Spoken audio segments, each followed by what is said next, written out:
precious blood of Jesus Christ. Dimension prophétique, un rendez-vous encore et toujours respecté pour le plaisir de tous les enfants de Dieu qui nous suivent partout dans le monde. Bonsoir donc à vous tous.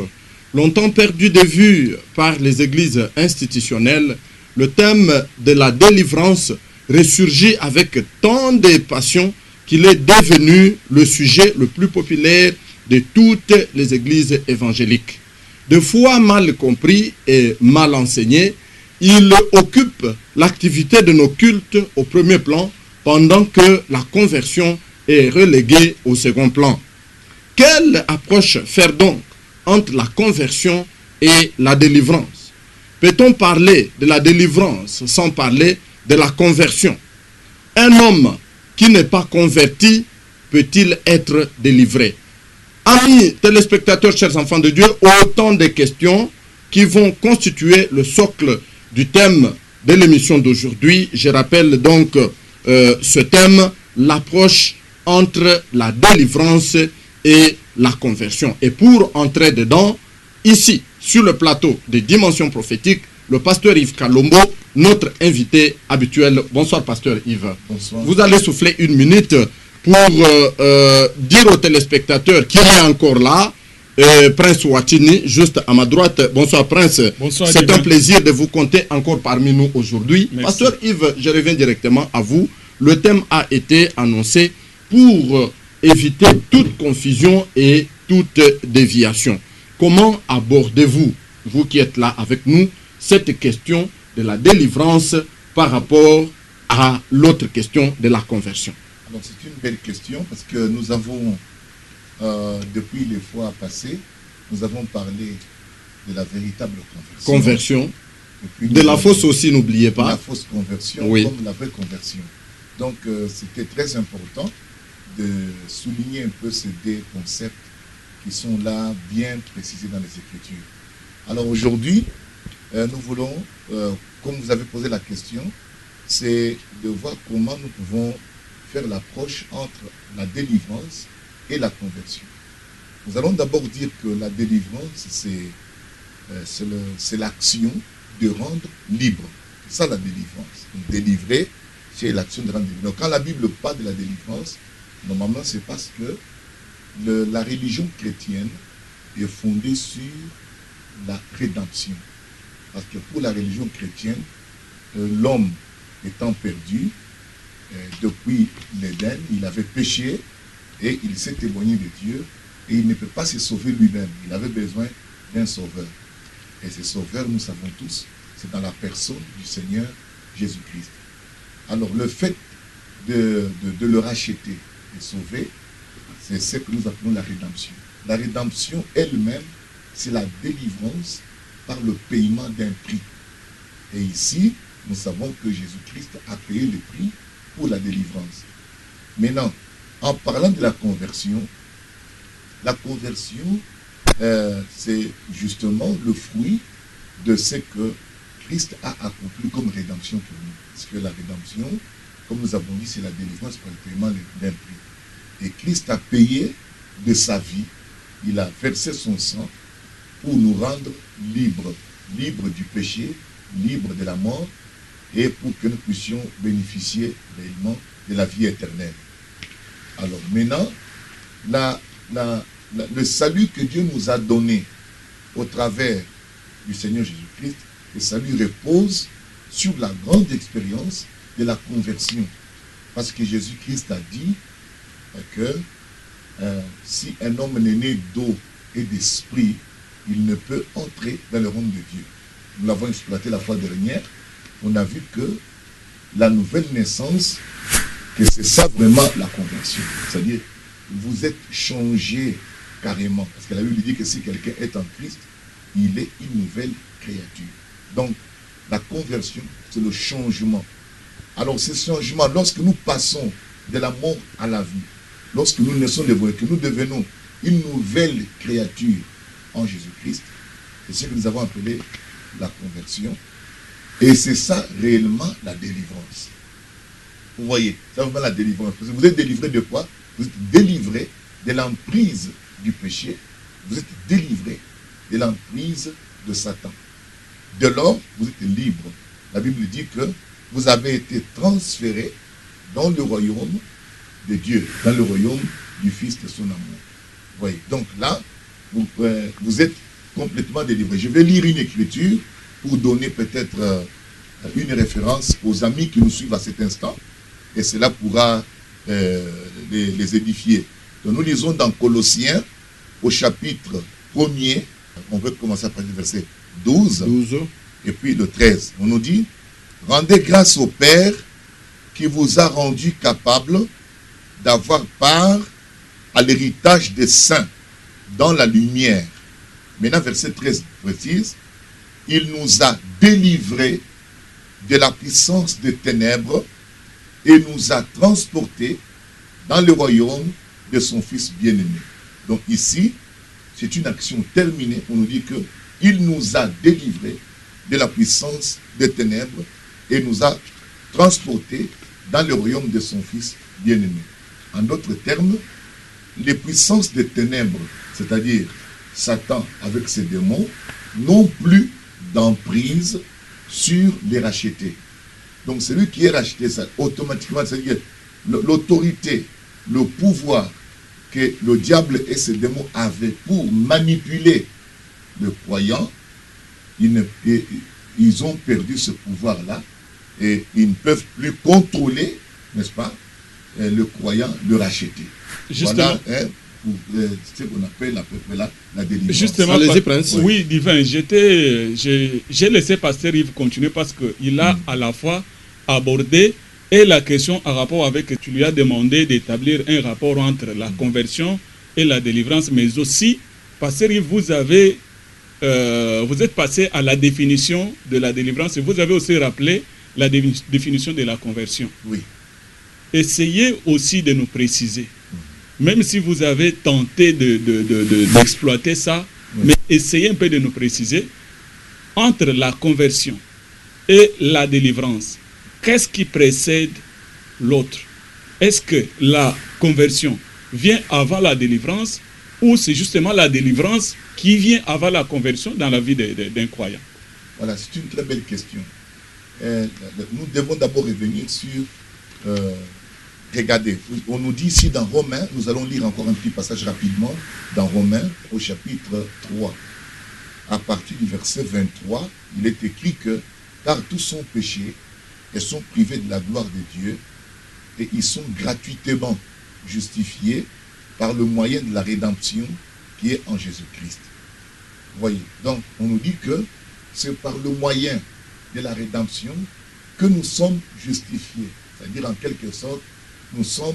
La rédemption, en fait, c'est quoi? Comme nous avons dit, la rédemption, c'est la délivrance par le paiement d'un prix. Ainsi, lorsqu'on est racheté au travers de la rédemption, parce que en acceptant Christ, en faisant l'expérience avec Christ, on devient alors racheté. On est délivré du péché, on est délivré de la mort. Vous voyez? Alors, à ce moment-là, c'est cette action, le moyen, on dit bien, le moyen de la rédemption, et Jésus-Christ, qui rend possible la conversion. La conversion, c'est la conséquence même de la rédemption. C'est-à-dire, la conversion établie, rend effectif, disons, justement, la délivrance, la conversion. Vous voyez, la délivrance, c'est être rendu libre, c'est une action, n'est-ce pas, d'être libéré de tout péché, etc. Mais ici, on vous dit que par la rédemption, justement, nous avons été justifiés gratuitement. Donc, comme la rédemption, c'est la délivrance, automatiquement, la rédemption rend, vous voyez, la conversion possible. Parce que sans cela, la nouvelle naissance ne pouvait pas se faire. C'est par Christ. Donc vous commencez par accepter Christ. Quand vous acceptez Christ, vous passez, vous faites la nouvelle naissance, vous vivez cette expérience-là. C'est ça la conversion. Et votre conversion rend la délivrance effective. Maintenant, s'il faut parler avec des réalités, est-ce que la délivrance consiste à ce que l'homme qui était malade est guéri de sa maladie, l'homme qui était pauvre devient riche, ou lorsque l'homme connaît la promotion, toutes ces choses-là qui sont la pauvreté, la maladie, le quittent, c'est à ce moment-là qu'on parle de la délivrance. Est-ce que c'est vraiment ça la bonne compréhension? Oui et non en même temps. Parce que nous voulons montrer l'aspect que la Bible, la manière que la Bible présente les choses.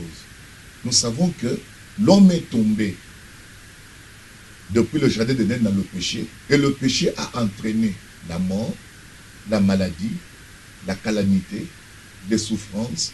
Donc, la condition dans laquelle se trouve l'homme, cette condition-là est la conséquence du péché, la chute du péché. Par la chute du péché, ou par le péché, l'homme se trouve dans cette condition où il est esclave, il ne sait pas faire le bien, donc il est perdu. Maintenant, pour racheter l'homme, il faut racheter l'homme justement, de cette condition d'esclavage au péché. Jésus-Christ a dit que vous connaissez la vérité, vous affranchira. Il dit que toute personne est esclave de ce à quoi il s'est livré. C'est-à-dire le péché, par exemple, pour nous ici dans l'Église. Alors, du moment où Dieu vient, au travers de la rédemption, délivrer l'homme, la délivrance, maintenant, le péché étant mort, étant vaincu, l'homme maintenant peut jouir des bénédictions qui proviennent justement de l'œuvre que Christ a accomplie. Par exemple, la guérison de son corps, le rétablissement, la richesse, les bénédictions de toutes sortes peuvent venir parce qu'il n'en avait plus, il n'en jouissait plus à cause justement de la condition dans laquelle il s'était plongé. Parce que quand Dieu l'avait créé, il avait autorité sur la terre, il dominait sur toutes choses, il était vraiment bien. Mais avec la chute, nous voyons que l'homme a basculé dans un autre monde, dans une autre situation. C'est pourquoi la délivrance dont on parle, c'est justement la rédemption dont nous parlons. La rédemption, c'est la délivrance. Et cette délivrance ne pouvait se faire que par le sang versé de l'agneau. Mais entre-temps, pasteur, les gens sont malades, entre-temps, les gens sont dans la pauvreté, entre-temps, les gens ont tout un tas de situations qui concernent leur vie quotidienne, leur vie contemporaine. Exact. Si bien qu'aujourd'hui, le message de la délivrance, parce qu'à vous entendre parler, la délivrance est assise sur l'œuvre rédemptrice. Voilà. Donc, elle vient de ce que Christ a accompli à la croix. Oui. Mais cela, aujourd'hui, le message de la délivrance est plus tourné vers ces situations contemporaines, ces situations que les gens vivent au quotidien. Qu'est-ce que vous pouvez émettre comme point de vue par rapport à ça? D'abord, nous allons souligner ceci. La délivrance, c'est la bénédiction même que la croix a apportée. Maintenant, les laïcs, habituellement, ils connaissent le message des églises dites institutionnelles, qui était que si vous croyez en Jésus-Christ, vous êtes sauvés, vous irez au ciel, etc. Mais les laïcs ne voyaient pas un message qui répondait à son quotidien. Il est vrai que j'ai cru, je vais aller au ciel. Il est vrai qu'un jour Jésus viendra me prendre.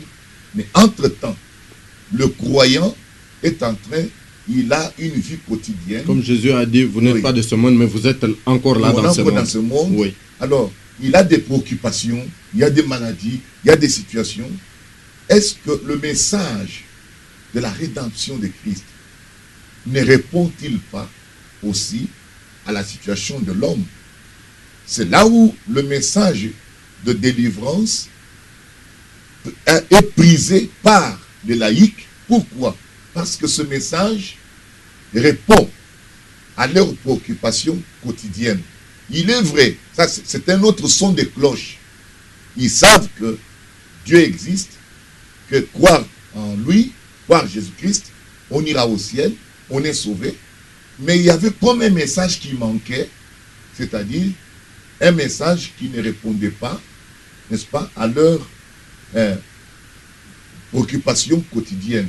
Et le message de la délivrance, quand il est prêché, parle de la bonne santé, parle de la prospérité, parle de la vie, parle de l'ordre, donc, vous voyez, de la restauration.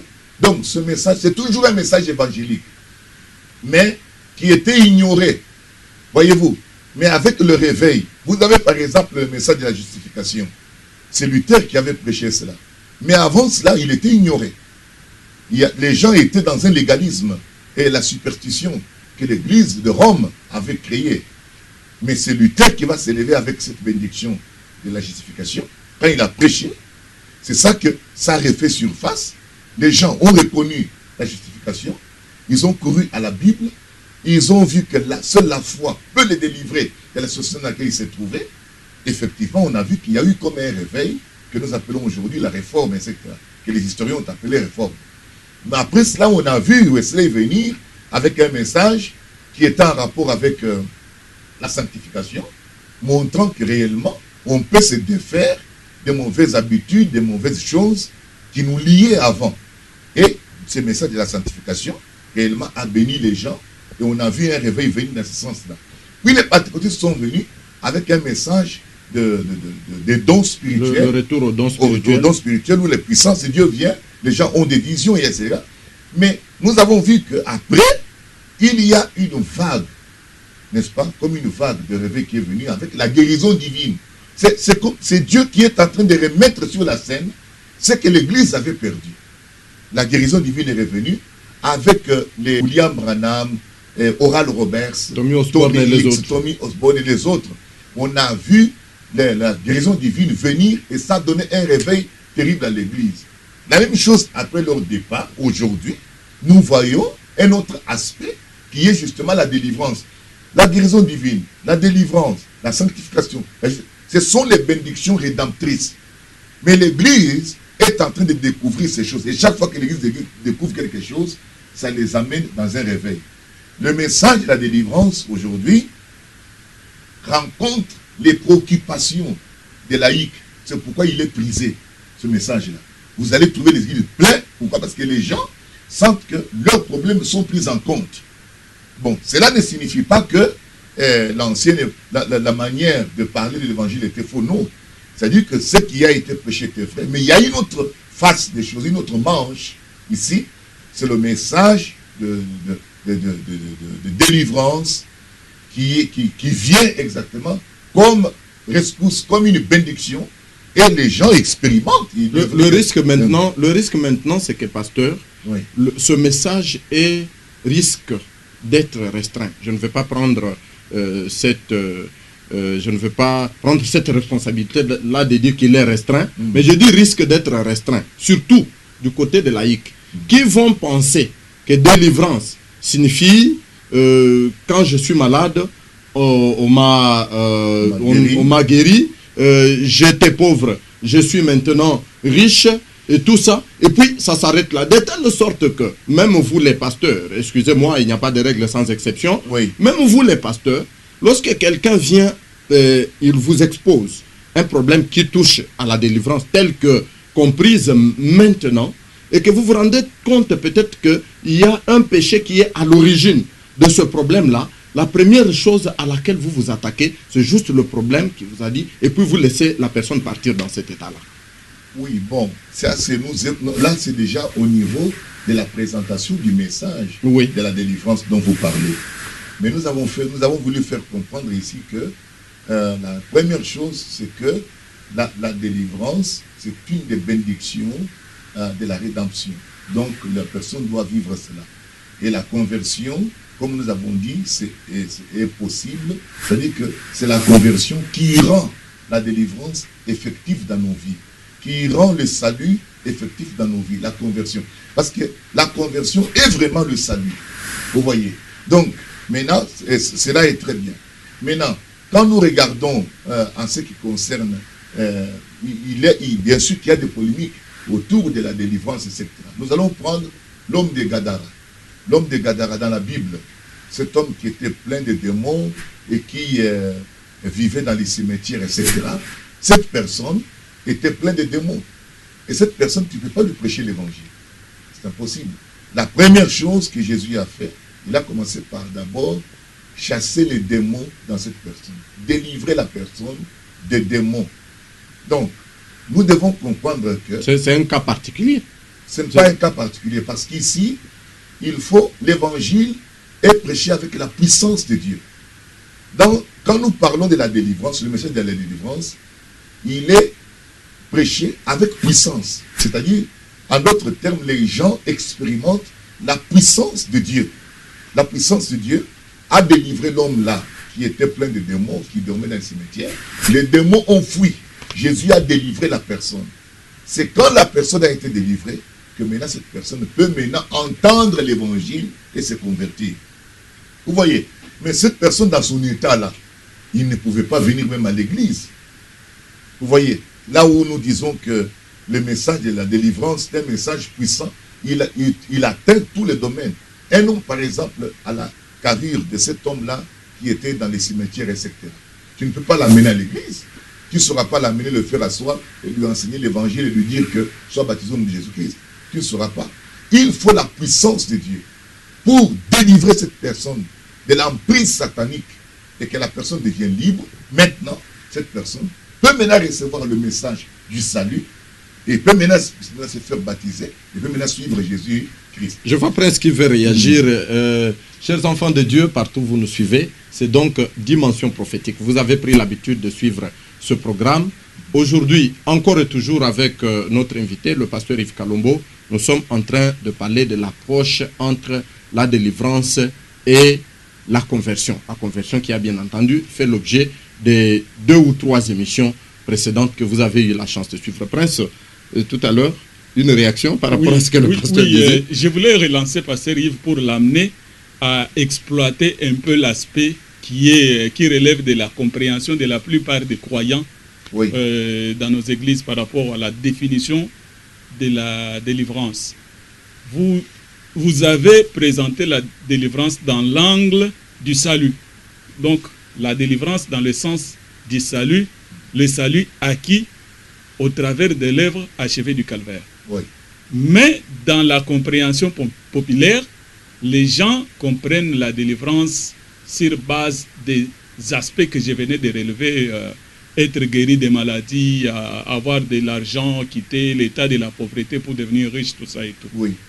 Mais pasteur, qu'est-ce que vous retenez comme observation sur base des abus causés par la mauvaise façon de présenter ce message sur la délivrance divine a essayé de vous amener là-dessus, mais vous n'avez pas vraiment, vous n'êtes pas apaisanti. C'est très important pour les enfants de Dieu. Non, ça dit qu'il faut d'abord que nous puissions expliquer le concept, que la chose soit bien comprise. Avant qu'on arrive aux abus. Les abus, ce n'est pas les enfants de Dieu, ça sont les prédicateurs.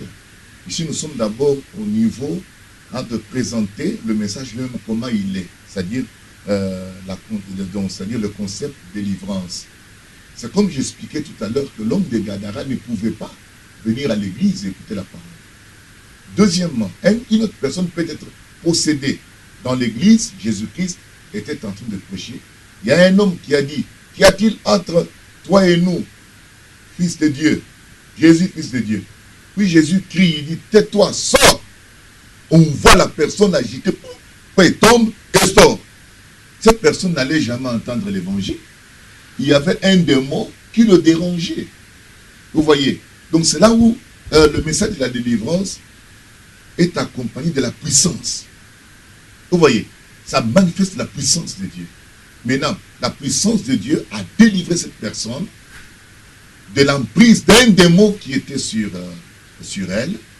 Et maintenant, la personne est par terre. Quand les gens ont vu le démon sortir, tout le monde a compris. Oh, au fait, ce n'était pas le frère qui parlait.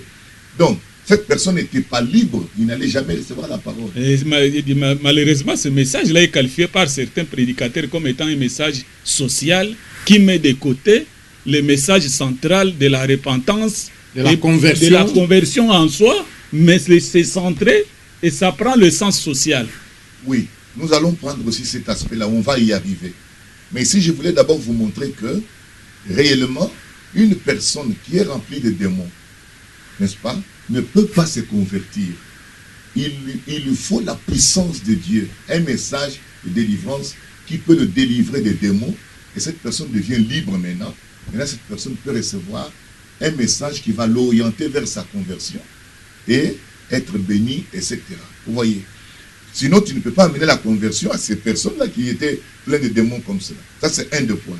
Deuxième point, nous avons fait remarquer dans notre émission passée qu'il y a des fausses conversions. Nous prenons Simon le magicien. Il était là et les gens croyaient qu'il s'est converti parce qu'il est venu, il a pris le baptême, il était à l'église. Mais au moment de recevoir le Saint-Esprit, l'homme-là n'a pas eu le Saint-Esprit. Nous voyons Pierre dévoiler les intentions, n'est-ce pas, qui n'étaient pas bonnes dans cette personne-là de Simon le magicien. Et on voit que la personne n'était pas libre. Il ne pouvait pas, il sait même, donc on comprend qu'il n'était pas converti à cause d'une situation qui était en lui, dont il n'était pas encore vraiment délivré. Vous voyez. Donc, c'était un aspect très important que nous expliquons. Nous allons plus loin. Il y a des gens dans notre pays qui ont été dans la magie. Même pas eux, même leurs ancêtres, leurs familles. Nous savons tous que le péché est héréditaire. Ces gens sont liés dans les traditions. Leur fondement même, c'est dans l'idolâtrie. Il ne peut pas se convertir seulement comme ça en disant « je me suis converti, je prends le baptême et puis je vais ». Non. Il faut un message de puissance qui va attaquer les liens qui viennent de l'idolâtrie, qui viennent soit de la magie ou de la sorcellerie. Les contenus de ces messages-là, quels peuvent être les contenus de ces messages? Nous allons donner le contenu. D'abord, ici, on explique. Et il faut maintenant que cette personne, n'est-ce pas, quand il est délivré, maintenant, on peut lui présenter maintenant l'évangile. Maintenant, il peut se convertir. Parce que tant que les démons là sont là, il ne peut pas. Il ne saura pas se donner comme cela à Dieu. Donc, les exemples que je donne là, c'est pour montrer que la délivrance... Donc, il est dans un état d'aveuglement, il ne saura pas voir. Il n'est pas libre. Il est lié. Il faut la puissance de Dieu. Israël ne pouvait pas jouir des bénédictions de Dieu tant qu'il n'avait pas quitté l'Égypte. Il faut d'abord quitter l'Égypte pour être maintenant engagé avec le Seigneur, pour pouvoir... Alors, quitter l'Égypte, ce n'était pas par négociation. C'était la puissance de Dieu qui est entrée en jeu pour les arracher de la main des pharaons. La même chose... Pour les délivrer. Pour les délivrer. La même chose aujourd'hui, on doit arracher cette personne du monde dans lequel il était. Ce n'est pas facile. Dieu dit là-bas, n'est-ce pas, dans Actes des Apôtres 26, je prends le verset 18 directement. Donc il dit qu'il a envoyé Paul pour faire quoi? Chez les païens.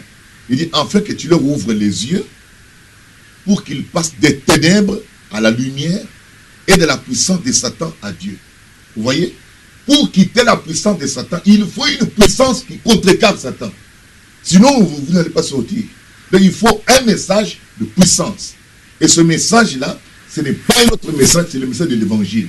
Et cet évangile-là, il faut je vais dire, cibler, n'est-ce pas, les liens qui, carrément, ont lié les gens. Ces liens sont sous forme de péché dans les gens, sous forme de certaines alliances, des pratiques, etc. Donc ce message-là va aller casser tous ces liens pour que la personne soit libre. Regarde ce que Dieu dit. Il dit, pour qu'il passe des ténèbres à la lumière, de la puissance de Satan à Dieu. Écoute, pour qu'il reçoive par la foi en moi. Recevoir vient après. Vous voyez? Parce que sans cela, vous ne pouvez pas recevoir la bénédiction de Dieu avec ces esprits-là. On dit que, et les ténèbres, c'est quoi? C'est la puissance des ténèbres. Je vous ai dit une écriture ici, on disait qu'il nous a délivré de la puissance des ténèbres. Donc il faut un message qui nous délivre de la puissance là, de Satan, et de la puissance des ténèbres et de la puissance de Satan. Et puis il dit, pour qu'il reçoive par la foi en moi, le pardon de péché et l'héritage des saints. Regardez quand est-ce que on reçoit la foi. Quand est-ce qu'on reçoit? On reçoit seulement après que les yeux ont été ouverts et que on est passé des ténèbres à la lumière, et qu'on est passé de la puissance de Satan à la puissance de Dieu. C'est maintenant qu'il dit que maintenant ils peuvent recevoir par la foi en moi C'est-à-dire qu'il faut qu'après maintenant, qu'ils reçoivent la foi. Et ayant reçu la foi, maintenant on dit qu'ils reçoivent par la foi le pardon de péché et l'héritage avec tous les sanctifiés. Cela ne viendra pas tant que ces gens-là ne sortent pas de la condition dans laquelle il est. C'est ça le secret du message de délivrance. Ce n'est plus un simple évangile où on prêche, on dit aux gens, écoutez, vous avez cru, c'est fini, et c'est fini comme ça. Non, non. C'est un message puissant qui entre dans la vie des gens. Maintenant, c'est ça le secret. Très bien. L'homme est un être tripartite. Il a une âme, il a un corps, Oui. il a un esprit. Oui. Laquelle de ces parties est concernée par ce message dont vous venez de parler? C'est l'homme tout entier, son être tout entier Oui. dans le noir. Mais cela commence par où? Oui, par son âme. Son âme qui est parce que l'âme, c'est là même où Dieu demeure. Maintenant, l'âme a été noircie et c'est le diable qui est dans l'homme. Et le message adressé à l'homme, le message va directement à son âme, à son cœur. Parce que le cœur est le siège. Là, c'est là où Dieu habite. Maintenant, le message est adressé directement au cœur. Parce que le diable est dans l'homme. Et le message de Dieu vient justement combattre, n'est-ce pas, cet esprit satanique qui est dans l'homme, pour libérer l'homme. Quand l'homme devient libéré, maintenant il peut recevoir Dieu, maintenant il peut écouter Dieu, maintenant il peut lire la parole et la comprendre et la recevoir. S'il n'est pas libre, il ne peut pas. C'est pourquoi le message de la délivrance, pas de rendre libre, l'action de rendre libre. Quand tu es libre, tu peux maintenant accepter la parole. Tu peux maintenant servir le Seigneur. Maintenant, l'autre aspect dont tu as parlé tout à l'heure, Oui. qui a un rapport avec où les gens veulent, par exemple, qu'ils soient riches, qu'ils soient guéris, etc. L'évangile social. Oui, ce n'est pas... L'évangile est toujours social. Les gens ont essayé de critiquer l'évangile. L'évangile est social. Si l'évangile est social, pourquoi? Parce que dans l'alliance, l'ancienne alliance, qu'est-ce que Dieu avait dit? Dans l'ancienne alliance, il a dit que si tu obéis, donc l'ancienne expiation qui est dans l'Ancien Testament, Oui. il dit que si tu obéis à la voix de l'Éternel, tout ça, je ne te frapperai pas des maladies dont j'ai fait les Égyptiens, car je suis l'Éternel qui te guérit. Donc l'ancienne expiation garantissait aux enfants d'Israël La santé. la santé comme la guérison divine. Vous voyez. Ensuite, il a dit que je vais te bénir, je vais te rendre riche. Donc l'ancienne alliance a montré les bénédictions que Dieu donnait à son peuple pour montrer qu'il l'aimait, il soutient son peuple. Il a dit que tu seras béni dans la ville, tu seras béni dans tes entreprises. C'est lui, les gens lisent, ils voient, ils sont intéressés. Et ils veulent voir le même Dieu là de l'Ancien Testament continue aujourd'hui. Vous n'allez pas les tromper en leur disant, écoutez, vous serez seulement bien au ciel. Non. Donc l'évangile que nous prêchons a la guérison divine, a la prospérité, a la puissance. Dis-moi, si l'évangile n'est pas social, lorsque Jésus rencontre Pierre en train de faire la pêche, toute la nuit ils ont pêché, ils n'avaient rien. Pourquoi il ne lui a pas seulement prêché et puis l'a laissé? Non. Jésus doit résoudre le problème de Pierre. Il n'a rien à manger ce jour-là à la maison. Et même des dettes qu'il avait, comment il allait payer ça? Et quand Jésus a fini de prêcher, il s'est retourné, il a parlé à Pierre que prends ta pirogue, pousse encore plus loin. Il a poussé la barque, il dit jette le filet à droite, il dit jette, il tire les poissons. Ce jour-là, c'était un évangile social. Lorsque les gens avaient faim, ils ont dit, oh, qu'est-ce qu'on va faire ici? Il n'y a que 2 pains et 2 poissons. Jésus, encore une fois, il a multiplié les pains. Ça montre que l'évangile touche tous les domaines de l'homme. Que ce soit social. Les exemples que vous donnez, pasteur, c'était après qu'il ait prêché. Il avait d'abord prêché, après il devait maintenant répondre à un problème qui touchait à la fin. Mais la prédication a précédé la multiplication des pains, la prédication a précédé la pêche miraculeuse. Bien sûr, ce que tu dis est vrai. C'est-à-dire que ces choses-là non plus, tu ne peux pas les amener sans prédication. Oui. Parce que comme je te dis là, c'est un message de puissance. C'est-à-dire que c'est le Saint-Esprit qui inspire évidemment le prédicateur et qui amène ces choses-là. Ce n'est pas par la volonté du prédicateur lui-même, non. Au fait, c'est le Saint-Esprit. Parce que la Bible dit que nous sommes les dispensateurs des différents dons, etc. Bon, c'est pour cela qu'on est là. C'est-à-dire des dispensateurs de certaines grâces. C'est-à-dire qu'il y a des prédicateurs. Dieu a mis des grâces dans des prédicateurs et ils peuvent bénir les autres par la guérison divine, par la prophétie, c'est par un miracle. C'est là, c'est le Saint-Esprit qui Non, fait ça. cette grâce-là, c'est seulement dans les ministres ou dans tous les croyants. Est-ce que quand on parle de la délivrance, parce qu'on sait très bien que c'est Dieu qui délivre, mais il délivre des croyants par les canaux des autres croyants. Est-ce que ces autres croyants-là doivent être nécessairement que des ministres? Seulement. Non. Parce que Jésus a dit, allez par tout le monde. Voilà. Celui qui croira en moi, n'est-ce pas? Il dit, d'abord, je cite d'abord Marc, d'abord 16, il dit que faites de toutes les nations des disciples, des baptisants. Voici les miracles qui accompagneront ceux qui auront cru. Il n'a pas dit, voici les miracles qui accompagneront les prédicateurs. Non. Ceux qui auront cru, que ce soit prédicateurs, que ce soit laïcs, ceux qui auront cru, voici les miracles. En mon nom, ils chasseront les démons.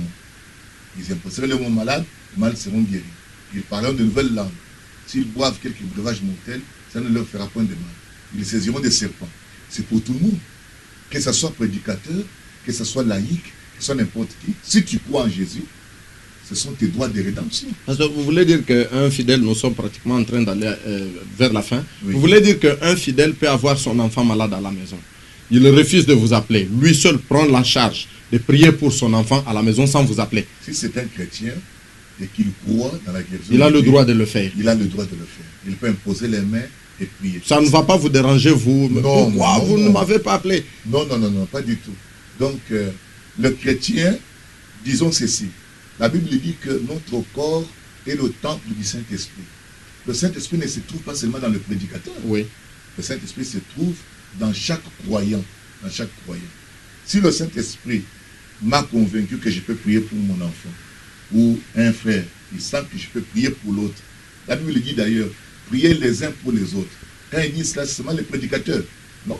Il a dit, priez les uns pour les autres. Et confessez vos péchés les uns aux autres, afin que vous soyez guéris. Ça, c'est Jacques, chapitre 5. Oui. Chapitre 5. Oui. Et puis, donc, les croyants ont l'attitude de prier les uns pour les autres. Pasteur Yves, la réalisation fait signe que nous sommes pratiquement en train de chuter. Ah bon? Cet enseignement était très enrichissant pour les enfants de Dieu qui l'ont suivi. Vous pouvez faire un petit résumé par rapport à la délivrance et la conversion, l'approche. Voilà. Comment vous abordez cela? Voilà, nous avons abordé cela en disant que il y a une chose, que la rédemption, on nous a dit que nous sommes tous justifiés par le moyen de la rédemption qui est en Jésus-Christ. La rédemption signifie la délivrance par le paiement d'un prix. Cela signifie que la délivrance n'est possible que par Jésus-Christ et la conversion n'est possible que par la rédemption de Jésus-Christ. Nous avons dit que la conversion rend effective la délivrance dans notre vie. Et que sans la rédemption, il n'y a pas de conversion non plus. Et nous avons montré que le message de la délivrance, c'est une grande bénédiction pour l'Église. Ce message de la délivrance délivre les personnes. Nous avons donné l'exemple de l'homme de Gadara. Nous avons donné l'exemple de l'homme qui était possédé du démon dans l'Église. Si ces gens-là ne sont pas délivrés avant et ensuite, maintenant, ils peuvent maintenant entendre l'évangile. D'abord, on les délivre. On chasse les démons. Maintenant, l'homme devient libre. Étant libre, il peut maintenant recevoir l'évangile. Il peut maintenant recevoir la grâce de donner sa vie à Jésus-Christ. Voilà ce qui peut être dit, n'est-ce pas? Que le message de la délivrance, c'est un message qui demande la puissance. Il faut la puissance dans l'Église parce que ces gens-là sont dans la puissance de Satan. Pour les enlever de la puissance de Satan, Satan ne va pas accepter. Israël n'est pas sorti par négociation. Dieu dit à Moïse que ma main puissante va forcer Pharaon à laisser partir les enfants d'Israël. La même chose pour vous aussi. La main puissante de Dieu, le Saint-Esprit, va forcer Satan à vous libérer. Vous libérer du péché, vous libérer des liens sataniques, vous libérer de tout ce qui vous bloquait, qui vous empêchait de jouir de votre liberté en Christ. Voilà ce que je peux dire aujourd'hui, n'est-ce pas? Peut-être la prochaine fois, nous verrons d'autres détails. Merci. Merci beaucoup, pasteur. C'est avec ces belles paroles, la délivrance, la rédemption ne sont possibles que par Jésus-Christ. Merci, pasteur Yves, d'avoir été de nôtres. Merci également à Prince pour cet activisme. Enfants de Dieu, chers téléspectateurs de partout où vous nous avez suivis, nous avons pratiquement bouclé avec notre programme d'aujourd'hui et l'enseignement était axé sur la délivrance et la conversion. On a voulu faire le rapport entre les deux et vous avez suivi le pasteur en long et en large. Je me réserve de tout commentaire. Que notre Dieu continue à vous bénir. Suivez-nous en rediffusion pour ceux qui n'auront pas la chance de nous suivre en diffusion. Vos réactions sont fort attendues. Merci à tous ceux qui ont réagi à tous les enseignements passés. Recevez la bénédiction du Seigneur une fois de plus. Nous vous aimons et nous vous disons ciao et que Dieu vous bénisse.